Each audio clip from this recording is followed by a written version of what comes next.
So in Modbus, okay, it is the oldest and the most oldest in terms of protocol, all right?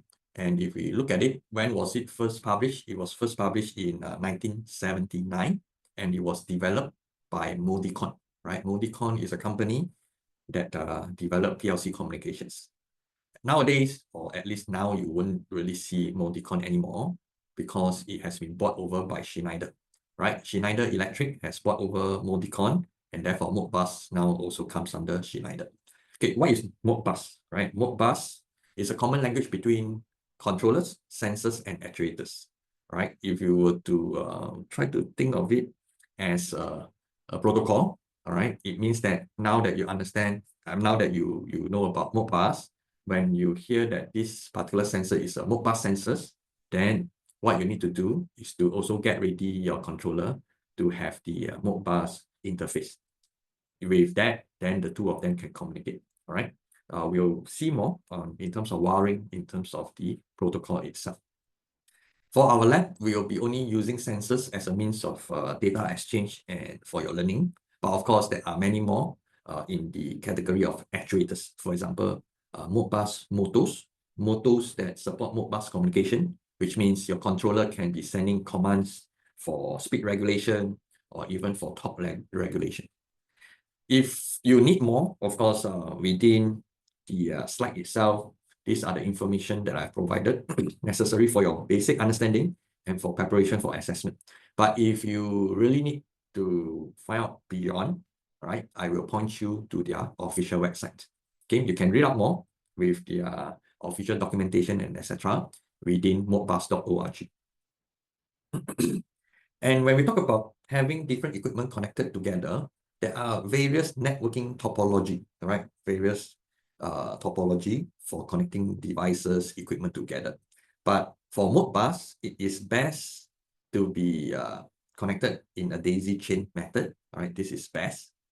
Of course, it will still work with this backbone with stubs, right, which is in green. Those that are in red, all right, Modbus cannot support, and part of the Modbus recommendation, they recommend that you avoid the ring, the star, and also clusters, right? These are not well supported by Modbus because of the electrical properties. And this part I will not dwell into any deeper, but I would like you to just take note that Modbus is best to be daisy chain, which allows one equipment, all right, with a loop of wire that goes around, and at any juncture, you can actually intercept or add in additional Modbus devices. So moving into the Modbus protocol itself, it is considered as an application layer, right? Why is it application layer? Because it has some of this information, and only at the application level that it is useful, right? So this part I will discuss a bit more later. And what is it used for? It's actually for messaging, right? Just like our WhatsApp, when you send data from one point to another, right? The Modbus protocol help us provide this exchange of message. We will be looking into what are the messages later. And if we look at the OSI model on my next slide, I will explain. Modbus is actually at level 7, which is the highest level, right? Which is also deemed as the application level. Why do we want to have this? This is to support client and server communication, right? When I first look at the term client and server, I often get confused. Later I will explain, right, to share with you some of the analogy that I have made use of to help me remember what is the meaning of client and server, right? So this part will KIV for the time being. But when we look at a network, there are different devices wanting to share information. Some device would like to ask for information. Some device as a sensor will provide that information. So Modbus is just to help us do that, okay? And if we look at the two typical Modbus mode, one of it is called RTU, which stands for Remote Terminal Unit, right? That has been the term RTU has been used for many years. And those days, as I described to you, all right, from pneumatic system to electrical system, and nowadays we have wireless. So during those earlier days, they are using RS485 as a means of connection, right? And this connection is hardwired, right? Hardwired RS485. quite similar to RS232. Later, I'll share a bit more about what is the key difference between RS232 versus RS485. And when we go into wirelessly or going with Ethernet connectivity, then that's where the term TCP comes into the picture, right? When we talk about TCP, which is the Internet Protocol, we would have additional info, which is called the port 502, right? This port is an additional information within the TCP IP protocol so that we know which particular channel are we talking about. So instead of talking about channel, they use the word or use the term port. 502, I would say that it is more of, I wouldn't say standard, but it's more of a commonly used port number. If you are designing your own Modbus TCP, you can of course select a different port. If you are using a different port number, it is often required of you to communicate so that whoever is interfacing with your Modbus device will know that they have to change the port number. Therefore, by default, all right, everyone use 502. So if there's no mention, then we will use 502 as the default port number. Now, when we talk about Modbus being a messaging protocol, so what is that information that you put inside the message? And this is the part that I've extracted from the application protocol from the Modbus organization, right? Under section 4.1, protocol description. And this is the data frame, all right? This is, I should call it the PDU, all right? If you look at the arrow on top, the long arrow refers to ADU, application data unit. So this application includes additional address, function code data, and error check, right? I have talked about address previously. Remember the term addressable for HART, H-A-R-T. Why do you want to have additional address and other information? The address allows you to identify which device you want to talk to. Just like in a class, right? If I want to call out to Jared, I'll call Jared. All right, then Jared will respond because Jared will heard his name and he know that I'm talking to him. For Modbus, similarly, when they are daisy chained together, everyone will receive the data, right? Just like I2C and SPI. In this case, the address provide information to whichever device required to respond, right? So this is where it is at the application level. The error check, later I'll explain why is the error check, because the error check is also done at application side, which is at the device level. Now, what is PDU? PDU is the protocol data unit, right? Protocol data unit, which are the two rectangular boxes representing the function code, representing the data, all right? So this is the part that you need to take note, because the function code decides or determine what is that you are trying to do. Are you doing a read or write? What kind of data are you manipulating with?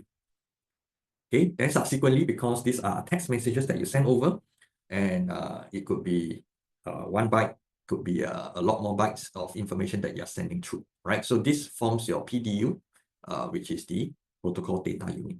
So if you put all this together, all right, with the ADU, we call this a generic Modbus frame or data frame. So when you talk about Modbus, we talk about all this as a whole, and you need to understand PDU versus ADU, okay? Some other important specs why RS485 is good. This is because it uses differential. One of the slides I'll describe what is differential mode. It allows 32 transmitter, 32 receiver.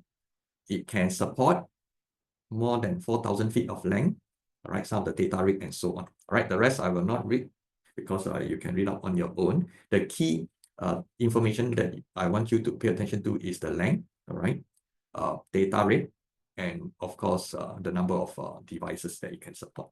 All right, it is not that many, right? It is not that many, but we can do different ways to extend the number of devices. So instead of having limited to 32 devices within a daisy chain, you can extend it by using other form of connectivity. Right, so 4,000 feet is equivalent to about 1.2 kilometers. So some of you might be wondering, what is this OSI? Right, this OSI refers to Open System Interconnection. It is more of a conceptual framework. Why do engineers come up with this framework? So that they would understand how are things being organized when we talk about data exchange. Right, so in this data exchange network, in this framework, The model come up with different layers, and there are 7 layers altogether. All right, 7 layers altogether. Just now I have mentioned that the Modbus is actually at application level. All right, application, because at the end user site, we are needed to perform some of those important information gathering, like defining which is the address or the unique ID that you are trying to communicate with. At the application side, we are also doing the error check. All right, we are also doing the error check. So this is where it is, why is it at the application level. With regards to RS485, I think I am also part of the category or group of learners when I first look at RS485 and Modbus. I thought they are the same, right? So I hope that you don't fall into the same, not to have the same thinking that Modbus is equal to RS485. They are not the same, because RS485 is actually at the physical layer. All right, it is at the physical layer. And RS485 deals with what? It deals with the physical connection. All right, how many wires are you going to use? How are they connected? And what kind of transmission specifications? So later we will deep dive into the actual RS485 standards. Okay, so do take note, Modbus is at the top layer, which is application layer, whereas RS485 is actually at the physical layer. Okay, now I'm going to move on first with the data mode. All right, remember the data that we talk about, right? What are you trying to work on? This data model refers to your storage, right? Which is within the devices itself. How are information being registered? Okay, and as I shared with you, there are only 4 types of register, and these are the 4 register names. All right, these are the 4 register names. Discrete inputs, this is the first one, followed by coils, input register, and holding register. All right, these are the only 4 memory model, or you can call them register, that a Modbus device can have. Sometimes they may not have all, they may have limited. All right, so this is the part that you need to first of all pay attention to. Next, the object type, or what you have learned in programming, you can also deem this as a data type. All right, in terms of data type, data size, the first 2 are single bit. All right, single bit equivalent to our Boolean true false. All right, they are single bit. And for the next 2, input and holding register, they are 16 bits. Okay, why do they have more bits? Because in industrial automation, you may have information that requires you to record down, for example, speed, right? RPM. You don't want to have only 2 speed, either fully on or fully off. You want to know how many rounds per minute that your machine is running at, and that's why you need 16 bit. Are we restricted to only up to 16 bit of information? Of course not. All right, you can combine 2 input register together to form a 32 bits. And in the application side, all right, if you need a 32 bits information, then you have to combine the 2 input register together to form your 32 bits. Okay, so just like how you have a program in Python and Arduino, you can form arrays of different block of 16-bit register, and depending on your needs, you can combine them together or to break them down to smaller parts. It is also important for you to note that why do we want to have 4 of them? Because there is a very special register that allows read only. Okay, that allows you to read only. Why this is the case? This is because if the Modbus device is a sensor itself, then the sensor can only provide information to you. You cannot control the sensor information because the sensor is measuring a physical quantity. For example, if you have a temperature, Modbus temperature sensor, you can read from the sensor what is the room temperature, but it is not writable, right? What does that mean? It is impossible for you to write temperature data to the Modbus sensor, asking it to make the room into 23 degrees, for example, because the sensor itself can only sense, it cannot manipulate the environment, right? Unlike a heater, if you are going to change the heater power, yes, then you can actually use the right function and send on or true to turn on the heater. All right, so the read-only, all right, has this very special treatment specifically for sensor. If you are needing something for you to control, like what I've just shared with you, the use of a heater or a motor, all right, then you must write your command to the device. And this is how you would then select the read-write. If it's a motor, then probably you'll be using the holding register because you are going to write the required RPM for that motor that you want to control. Okay, so referring back to the documentation in modbus.org, section 5.1, this describes what I've just gone through with you, right, with regards to the different memory model, the coils, the discrete inputs, input register, and holding register. Okay, why this table is helpful? Because remember, in our data unit, there is a function code, right? We are not going to write the names or write text to send over to the Modbus network. It will be very costly to send so many characters. So instead of sending characters to describe a read coil, the read coil has a function code called 01, right? 01 represent to read coils. If you want to write coil, you'll use 05, so on and so forth, right? So there are different function codes. So what I've highlighted in this red box on the top is more for single bit access, right? Single bit, and the bottom refers to 16-bit access. Okay, there's no need to memorize this code because I don't think it is relevant for me to force you to memorize all the code. What I need you to know is that different code has a different meaning, right? Different code has a different meaning. And if you need to read out more, there are various sections can tell you more about how to use them. Okay, now let's do a quick exercise. I know that you have just learned about discrete input coils, input register, and holding register. I would like you to take this opportunity to try and relate which would be an appropriate register to be used to store information of water temperature, targeted temperature set point, relay on-off control, and relay status. Okay, so there's only one correct answer for each option. Let me sketch onto the slide so that once and for all of you would have a clear picture of what's going on. So temperature sensor is linked to the read side because you can only read. For set point, for control purposes, you must be able to read write because you want to change your set point. So you do a write function to write your new set point.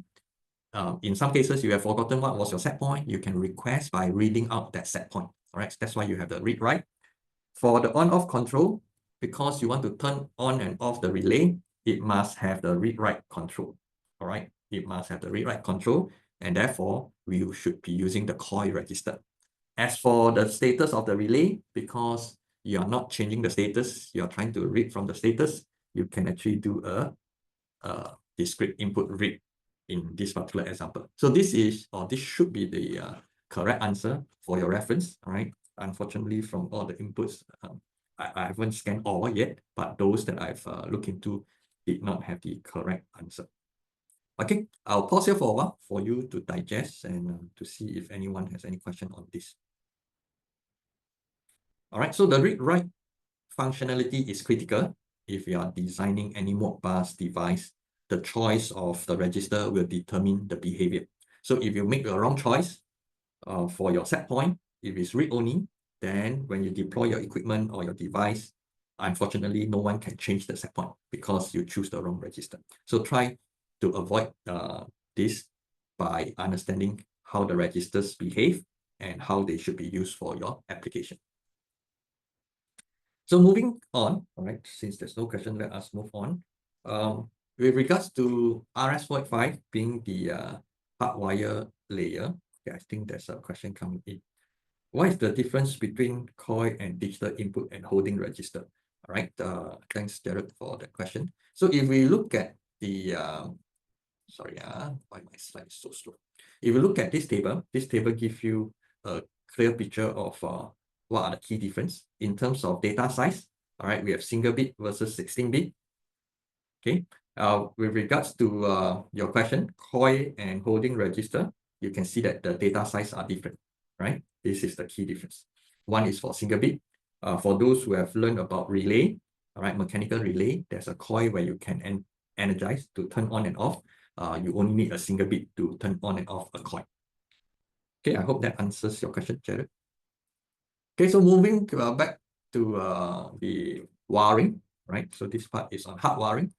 RS485 determine the physical layer. So the physical layer refers to how we wire two devices together, right? How we wire the two devices together. So in a very simple way, right, we can establish a communication with two wires, wire A and wire B. And depending on what we want to send from the input to the output, all right, if we send 0, the output must receive 0. If we send a 1, the output must send a 1. Okay. In the actual electrical properties, we are actually sending differential voltage, right? Differential voltage. A and B, all right? A and B are two different voltage level. And in order for the output to really know what is going on, we have to subtract A and B. All right, we do a subtraction, A minus B, and we get the green signal. And the green signal is what we use to determine whether it's a high or a low, right? A high or a low. So with differential signal, it is less susceptible to noise. Unlike in most of your electrical circuit that you have patched, you are using a single wire for sending of information, and you use ground or common ground as a reference. So with this arrangement, there can be noise injected into your system. But when we use differential method, all right, you see that there's some noise on top here, some glitches, and there's some glitches at the bottom here. But when you do subtraction, because both of them receive the same noise, when you do a division, a difference, which is a subtraction, the same noise can be suppressed. And that's the beauty of using differential signal, right? But what is the pain point? You are using two wires, all right? Just for one single signal, you use two wires to send over. But as you know, all right, in the industry context, stability and robustness is what we need. Therefore, this is a price to pay, and you use two wires for that purpose. Okay, so in this slide, I have described to you the use of differential voltage and why we are able to have it at a longer distance because of the noise suppression, and we are less susceptible to noise. Now, back to some of the basic that you have learned from Prof. Howard in communication. All right, we have TX, RX for communication. This can be within your device itself. But in order to communicate through RS485, these are the wiring that you'll be doing outside in the real world. Right, so these are the physical wiring. In this particular picture, it is called a 4-wire RS485. All right, the 4-wire RS485 refers to using two pairs of wire, right? The first pair on top for transmission and the bottom for receiving. Okay, so let me draw onto the slide. I think that will help with the understanding. So I'm going to choose red color first. So for red color, I'm using red color as a indication for transmission. So the 4-wire, all right, 2 of them is used for transmission. So it's transmitting to instrument 1, right? We have instrument 2. Instrument 2 is here. Okay, this is how the daisy chain works because the wires can extend to accommodate more instrument or Modbus devices to be connected. All right, so this is the connection, how you connect them up. And the wires in red is used for transmission. All right, let me choose green color for receiving. All right, for receiving back into your device, we have another pair of wires, which I'm going to draw in green, and data will come in from your instrument. Okay, so this is how it looks like. I know that it's getting messier by having the color coding, but I want you to see that this is how the RS485 in the OSI model, this is the physical layer. Physical layer refers to the wiring itself.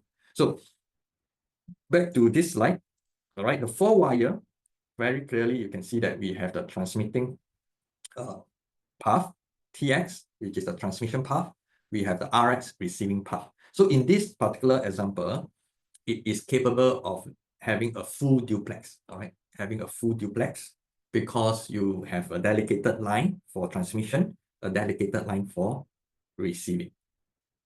There is half duplex also, which you have learned, all right, in the serial communication from Prof. Howard. When we talk about half duplex, then it is only using a pair of wires, okay, a pair of wires. So let me choose another color, maybe orange. Okay, where is that two wires? So this is the two wires. We only have two wires, all right? As you have learned half duplex means that you can only do one communication at a time. So if you are doing a transmission, let me do a red color. So if you're activating transmission, I'm highlighting the red triangle, then the signal will flow through the orange wire, and the orange wire will then send to the devices. All right. How would the device know they are being called? Remember the word addressable. We would have to provide an ID, provide this information, because when the computer is here, when the computer or your MKR is sending out the Modbus data, everyone will receive, and every instrument will then determine whether this command is for them or not. If it's not, they will just ignore. If it's for them, they will react. If they react, for example, I'm calling instrument 2. All right, I'm calling instrument 2, and instrument 2 in this case know that it's being called. Instrument 2 is here, it will respond, and then you will send data back. All right, so you will send data onto the same two wires, but our computer will receive data over here. Okay, so the computer is here, all right, and then the external devices are here. All right. Okay, so back to some of your basic concept on serial communication. All right, you can see that the knowledge about full duplex, half duplex are also used in RS485, right? Using RS485. Okay, just to recap on those that you have learned from Prof. Howard. All right, when we talk about unidirectional, data can only flow in one direction.